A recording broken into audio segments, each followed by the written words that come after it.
Welcome to Hometown Banknotes, where economy, bank life, and hometown spirits meet. I am your host, Janice Spooner, a local banker and proud community advocate. On this show, we will share conversations that connect dollars to decisions and people to purpose. At NBT Financial Bank, we're rooted in community, growing your financial future, and this podcast brings that mission to life. Whether you're a business owner, a neighbor, or just curious about what makes our local economy tick, this is the space for you.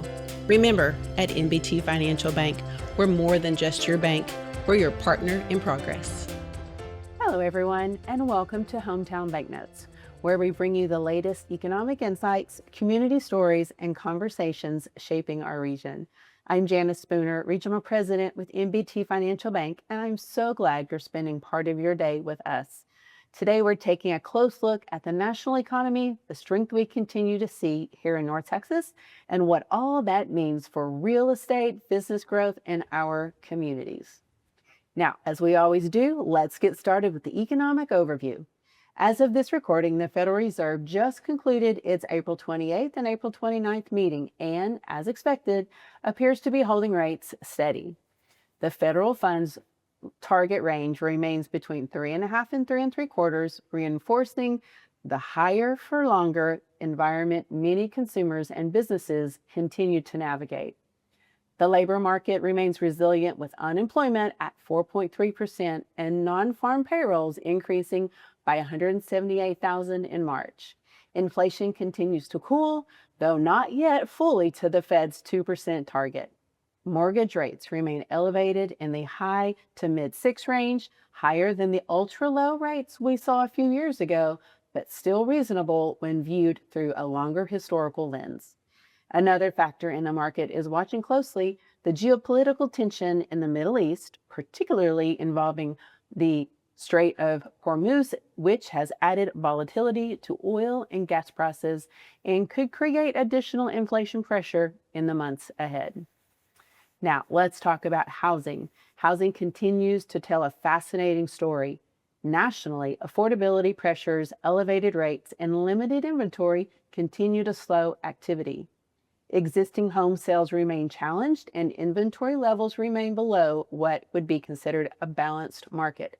But locally here in North Texas, and especially in communities like Grapevine, we continue to see resilience. Homes are often going pending in just 13 to 15 days. Well-positioned homes are selling near list price. Strong local demand continues to be driven by population growth, job creation, and quality of life.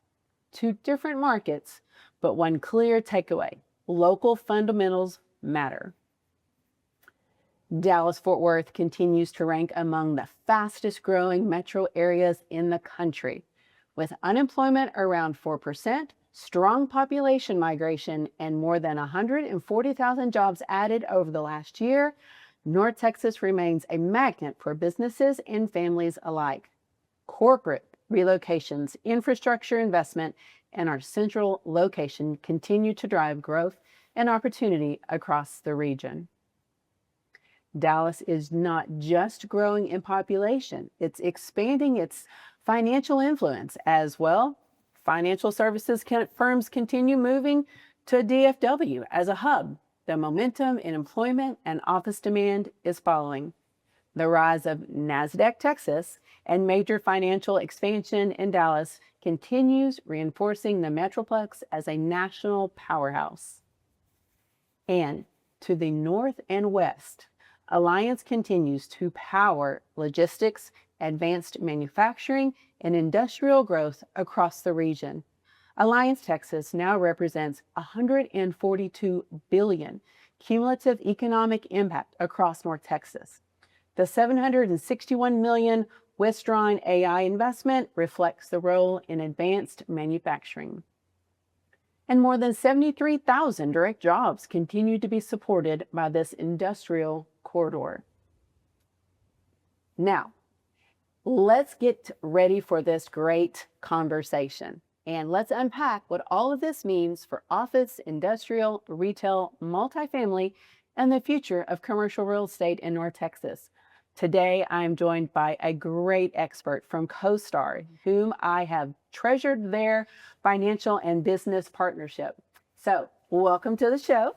Thanks, Janice. Great to be here. Yes. So, tell everybody who you are. Sure. So my name is Bill Kitchens, and I'm the Senior Director of Market Analytics for CoStar. And where I fit in with CoStar, CoStar is a data provider to the commercial real estate industry. We collect data on leasing, rents, construction, sales as well. And my role really is to tie all of that information together and tell the story of our market. And I grew up here, I'm based here, and DFW is ingrained in everything that we focus on. I love that. I have known CoStar for many years, and I really appreciate the partnership and the data that helps me do a great job for my customers in banking. Appreciate your business. Yeah. So let's dig into some great questions today. We've recently received the latest population data. How does Dallas and Fort Worth compare to other U.S. major metros, and what stands out about the scale and composition of that growth? Sure. So Dallas Fort Worth is defined by growth. It's in our DNA. Folks come here for economic opportunity. And to really unpack the latest growth trends and population growth, we have the latest results from the Census Bureau released just a few months ago, looking at population growth from 24 to 25. And stack ranking ourselves against the top 10 markets across the country. Texas is well represented here. DFW is on top. DFW and Houston are on top. We actually swapped places last year. But two markets that added over 100,000 new residents. Last year, we added 123,500 residents. And scanning this list, that growth story is still present in the Texas Triangle. Austin is still well represented on a percentage basis. They typically lead the country, not on a nominal basis, but on a percentage basis. And then folks continue to descend on to San Antonio. They're punching above their weight as well. So again, one thing to keep in mind is the latest results are on the heels of this post-pandemic population burst that we saw. We're seeing overall levels come down, but on a relative basis, we're still, again, stack ranking our markets still on top. That's great. Yeah. I was going to ask you about the post-pandemic, and I've seen a lot of shift and movement continuing to come in. So that's good information. I mentioned briefly on my opening about financial service firms, and those are increasing, choosing DFW as the hub.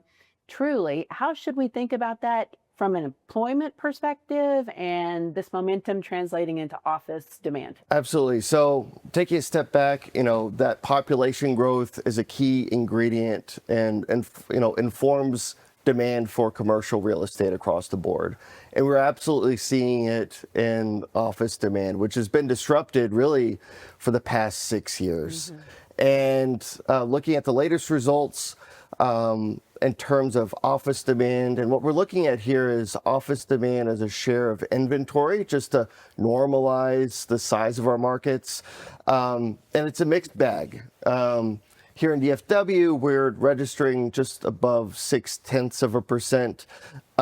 That translates to about 2.3 million square feet of positive office demand going on 8 quarters. So we're well into this rebound, but that rebound is not geographically even. There's still markets, coastal markets, that are still navigating their way out of the bottom. But again, similar to the population growth chart, we still see Texas well represented here. Austin registering the highest on percentage terms. Houston as well. And again, kind of a plug for North Texas here. If we just look at the nominal terms, New York would be on top with about 5 million square feet, but we can't have that. And so we normalized for the size of our market. But to your question about financial services, one way to frame that kind of emergence and really specialization, as we'll see here. We don't have to necessarily look at, overall growth, but, what's our share of financial services employment relative to the U.S.? And one way we could do that is through what's called a location quotient. And this is a measure often used by economic developers to understand, what geography or what metro, has a relative specialization compared to the U.S. And we can track this over time.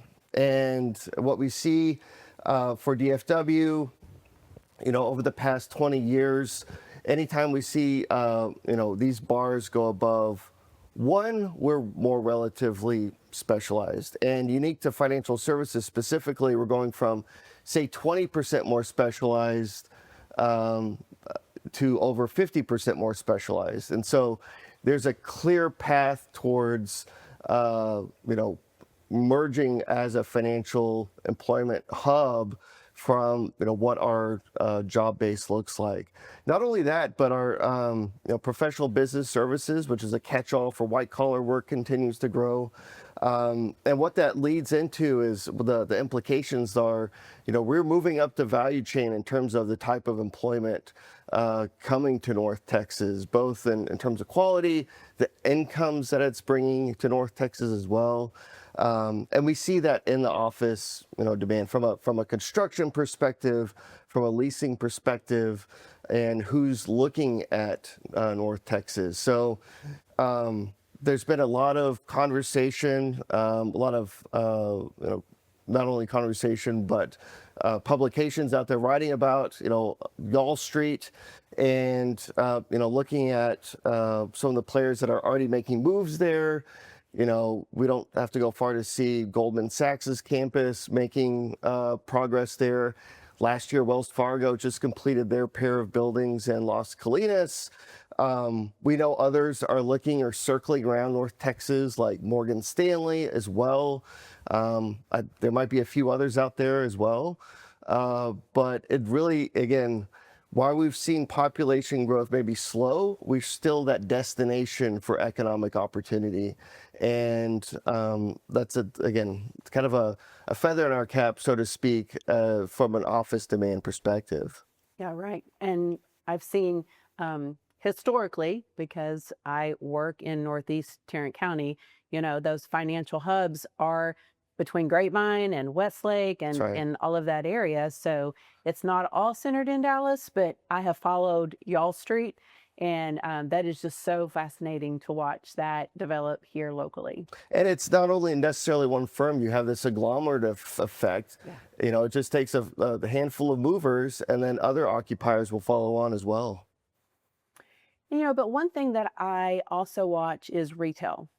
Grapevine is known for hospitality and retail, but all throughout DFW. Let's talk a minute about how the retail destination is impacting for the economics of DFW. Absolutely. So, one kind of prevailing idea that's been out there is, we've been over-retailed, going back to building from the 1980s, maybe 1990s as well, to the 2000s. And I have to say, from a space perspective, that's how we view things at CoStar. We have really right-sized. And one way to frame that is looking at how much square feet are we adding relative to a new resident. So tracing this over time, the past 15 years, we're going from about 63 square feet per resident down to about 55. That's a reduction at about 15%. And today, from a vacancy perspective, from an availability perspective, we're still very drum tight. We hear from retailers both nationally, locally as well, across the Metroplex. Even in Northeast Tarrant County, we can't find really quality space. And so that's one perspective that we've really right-sized from a space perspective, from a retail lens. Well, DFW has long benefited from a relative cost advantage. Is the market still meaningful, more affordable? What are we seeing? Yeah, so especially in the wake of 2020, I think this conversation has come up, and it's been an advantage to us over previous cycles as well. I would say on a relative basis, again compared to coasts, we still bear that relative cost advantage from an affordability perspective. But that said, from I think from other Sunbelt markets, some of that affordability, quite frankly, has eroded. But that said, we're still, again, thinking about, New York, LA, Bay Area, we still maintain that affordability advantage. But some of that luster that's come with that has certainly maybe eroded with that. That said, I think, from other perspectives, from a single family perspective, it's harder to break into that that home ownership than it has been. We're not unique. We're not unique there. But from a multifamily perspective, we've actually seen rental rates soften over the past 3 years as a result of the surge in demand, surge in construction. And it's from a renter's perspective, it's a great time to find deals out there. Yeah, I watched that pipeline for the multifamily, and it was crazy wild for Yeah. the last couple of years. And I've seen exactly what you're saying, where the demand it is softening. So I appreciate your insight on that.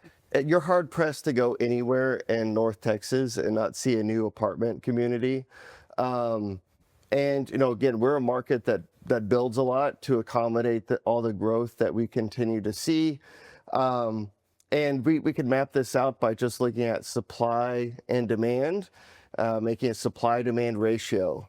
And we have a visual, just to break this up and to kind of underpin that relationship. And in this chart that we highlight, any time this bar is above 1, we're adding more supply than what we can absorb in the market. And at its peak over this past development pipeline, we were adding 9 units for every unit of demand. And we're coming back to earth. We're coming back to earth. We're on this path to normalizing, but it is a protracted recovery. And it's taking a little bit longer than I think most folks may have anticipated a couple of years ago. And those numbers and tracking that is so critical, even for banking, because we need to understand, as we are financing either a multifamily or hotel or otherwise big commercial projects, really what is the demand and how can they really cover their debt and be profitable, because that is so important. So I follow those numbers very closely. Thank you for sharing that. Yeah. I mentioned early in my lead that about Alliance and but it's not just Alliance, although it's huge. Yeah. But the industrial demand across DFW, how much of that demand is being driven by location, transportation infrastructure, and last mile logistic corridors? Yeah. So I think, again, that's similar to multifamily. We're coming off of the heels of this generational wave of industrial demand. And one thing unique to DFW is there was some concern, maybe a little trepidation in the past year that, is industrial demand going to be impacted by some of those geopolitical risks out there that you outlined? Liberation Day, are tariffs going to thwart or derail any of demand for industrial space here in DFW? And benchmarking ourselves to other markets, demand has really held up. And again, it goes back to our resilience in North Texas. We have seen this pullback in some of our coastal ports. And as a result of some of that slowdown in transportation. But what's driving that, to your question, is, again, central location, our network, our multimodal network, on all fronts, air, our highway network, rail. Again, we're one market that, the amount of demand that we have, we don't have a natural navigatable waterway, but we punch above our weight. And so from a relative basis, we're still firing all cylinders. And a lot of it is geared towards those larger bulk logistics buildings out there that there are so many of them out there over the past 5 years, and they've been absorbed. And, I'm thinking about 500,000 square feet, 1,000,000 square feet. That pipeline is starting to taper just from a year ago, 18 months ago. So it's still that the demand for that space is still out there. What do you see as the highest demand that you're constantly seeing over and over again, square footage wise, location wise? Yeah. What does that look like? Again, it's all geared to that bulk logistics. There for a while, we saw, pretty durable demand for flex industrial space, smaller spaces. It's still there.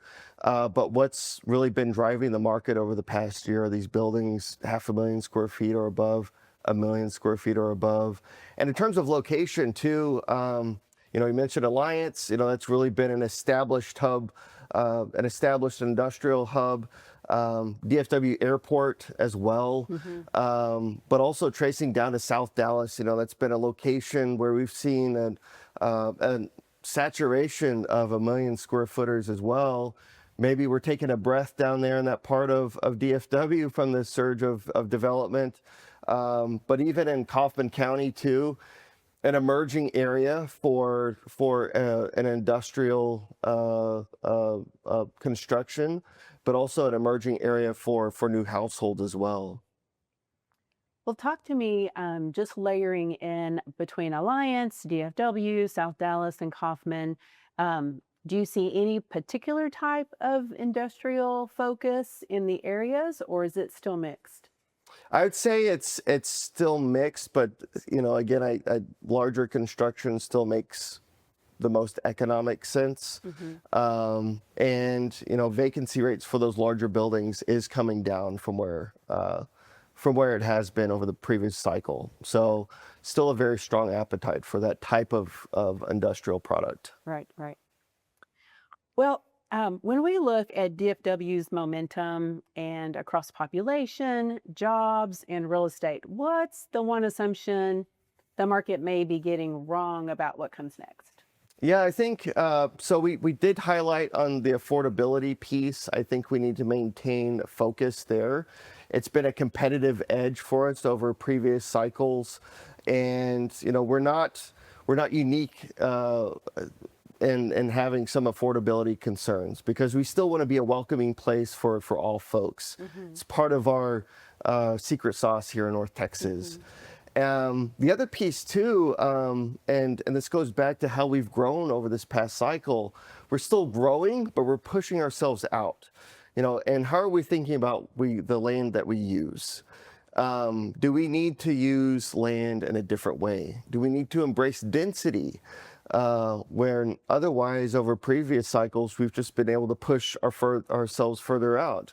Do we need to embrace density and maybe going vertical in a way that we haven't done so over previous cycles? So that's another consideration. We're seeing that in the office market in town and locations, so it not necessarily has made it out to suburban areas, but I do think that is a crucial piece of how we grow in the future as well. And also just there's the infrastructure piece too, right? We're perpetually under construction with roadways. Is another lane the solution? I don't know necessarily think it is, but another, again, important question as we continue to grow in North Texas. Well, and there's a rail, passenger rail there in Northeast Tarrant County that we have used to go in between different cities, particularly Grapevine and down to Fort Worth. I see other rail types of lines coming on in the next few years. Do you expect to see more of that and use of that? We'll see. I mean, I know that's part of there's a big public conversation about suburban's role and help funding overall rail. I hope that, these municipalities, they need to, for their populations, they need to have another mode of transportation for their folks. It's a key ingredient there. In terms of funding it, that's an open question. I think it's an important part of the fabric of how we move around in North Texas. I hope that more folks are able to adopt using it. But again, we're a car centric. Yeah. We love our cars here in North Texas, right? And there's always going to be that friction there between, between other modes like rail, which I think is still an important piece of the equation, but we're not going to get away from cars, I don't think. Right. Yeah. I agree with you. Yeah. All right. I'm going to pick your brain about one more thing. Sure. Universities. Yes. And I see growth in the downtown area of Fort Worth and Dallas. But I also see growth in big projects going west towards Parker County. Are you seeing any other areas where our universities are expanding? Absolutely. So I think in downtown Fort Worth, Texas A&M has made a huge investment in their law school there, and they're really transforming the downtown area with new construction at the health center there as well. And some of these larger universities are entrenching themselves in North Texas to build out our bench of higher education. I think that, and these institutions do have a larger role in developing the pipeline of talent.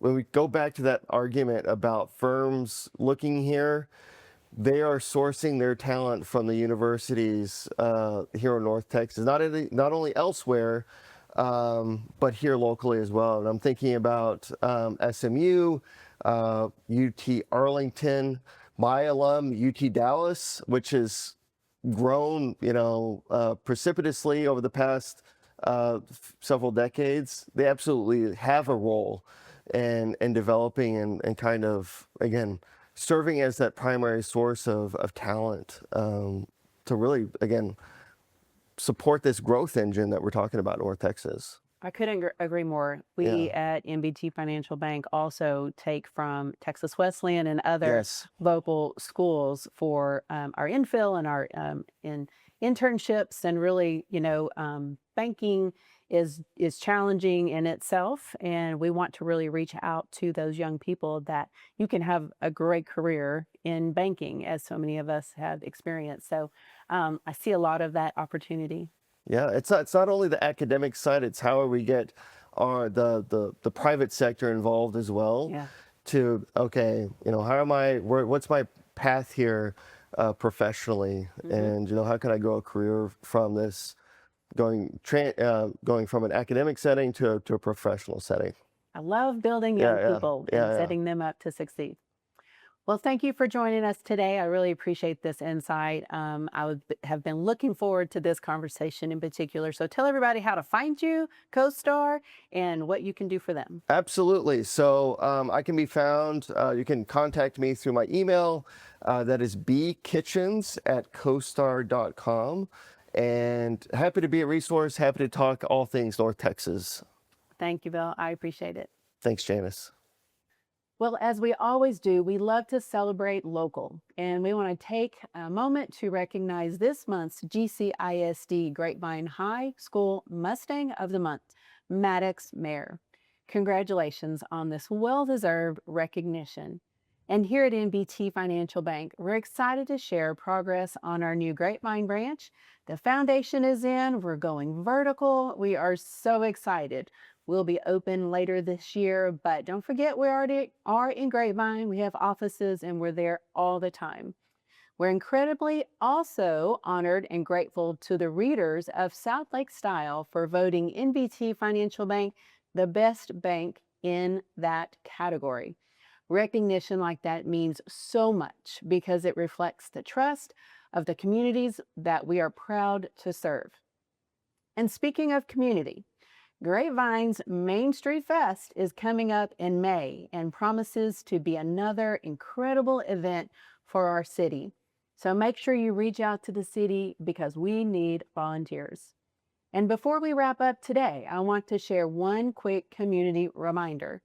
Unfortunately, we have had severe storms, and with those recent storms, large hail damage across North Texas. So many homeowners may be approached by roofing contractors offering immediate repairs. Please be cautious of storm chasing fraudsters or anyone pressuring you to sign quickly, pay large amounts up front, or waive insurance deductibles, which is illegal for them to do.